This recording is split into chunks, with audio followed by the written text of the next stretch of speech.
السلام عليكم ورحمة الله وبركاته. بسم الله الرحمن الرحيم.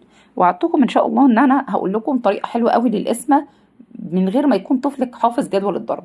تمام؟ يعني القسمة طبعا احنا عارفين انها مرتبطة بجدول الضرب، بس كتير من اطفالنا بيكون مش حافظ جدول الضرب، وبالتالي يجي يحل السؤال بتاع القسمة ما بيبقاش عارف يحله ازاي. نزلت لكم على قناة ازاي الطفل يقسم رقمين، يعني 4 ارقام او 3 ارقام على رقمين، وكمان النهارده ان شاء الله هنقول ازاي نقسم 4 ارقام على رقم واحد. تعالوا بقى نشوف كده هنا هنعملها ازاي. عندك التسعة هنا اهي، هنكتبها كده بالطريقة دي، نمثلها بالايه؟ بالاعمدة. التسعة اهي، ادي 1 2 3 4 5 6 7 8 9. ادي التسعة بتاعتك اهي في صورة اعمدة. اوكي، وهنا دي كام؟ 6. ادي 1 2 3 4 5 6. وهنا عندك دي كام؟ دي 3 اهي، 1 2 3. وهنا عندك دي كام؟ دي 9. هنمثلها هنا برضو بصورة أعمدة، 1 2 3 4 5 6 7 8 9. ونيجي بقى نقول للطفل إن احنا عايزين نشوف إن التسعة دي لما نقسمها على 3.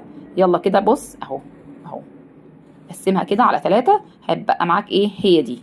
تمام؟ أول واحدة إيه؟ يبقى هناخد واحدة منهم.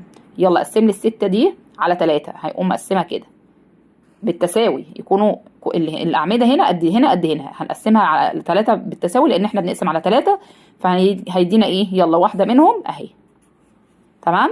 طيب هنا هنقسم ايه؟ التلاتة على 3 فيها ايه؟ ها اهم على بعض اهو، يبقى فيها ايه؟ مرة واحدة بس، يبقى التلاتة مرة واحدة. هنا التسعة نفس اللي عملناه في الأولى، هنقسمها على 3 بالتساوي، يبقى نصيب كل واحد 3 أعمدة، يبقى هنا 3. يبقى الريزلت أو النتيجة بتاعتك اهي 3213 اهي. هي دي النتيجة بتاعتك، جبناها من هنا. اوكي، عرفنا بنجيب النتيجة دي منين. تعال نشوف واحدة كمان. لو انا بقسم هنا على 2، ادي الفور اهي 1 2 3 4. تمام؟ وهنا ال8 1 2 3 4 5 6 7 8. وهنا ال2 اهي، وادي ال6 اهي 1 2 3 4 5 6. هنيجي نقسم هنا على كام؟ بنقسم على 2. نقسم دول 2 بالتساوي بالظبط اهو، يبقى عندك فيها كام؟ هنا 2. وهنا ال8 قسمناها على كام؟ على 2.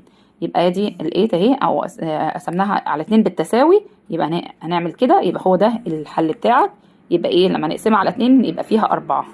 طيب هنا ال2 دي قسمناها على 2 فيها ايه؟ هي واحدة بس. تمام؟ هنا لو قسمنا دي على 2 هيبقى فيها كام؟ هناخد واحدة منهم، يبقى فيها 3. تمام؟ هي دي الريزلت او الايه السولف بتاعك. 2 دي 4 ودي 1 ودي 3. هي دي خارج القسمة بتاع اللي انت شايفه الرقم اللي فوق المكون من 4 ارقام لما نقسمه على رقم واحد. يا رب ان شاء الله تكونوا استفدتوا من الطريقة دي، وتحاولوا تجربوها مع اطفالكم اللي هم مش حافظين اصلا جدول الضرب. في ثواني هتلاقوا طفل اصلا حلها لنفسه بدل ما يسيب السؤال ده. لا، لازم ندور للاطفال على طرق بديلة يا جماعة. ما ينفعش السؤال يجي للطفل في الامتحان ويقوم سايبه لانه بس مش عارف اي طريقة تانية غير ان هو يحفظ جدول الضرب وهو مش قادر يحفظ جدول الضرب.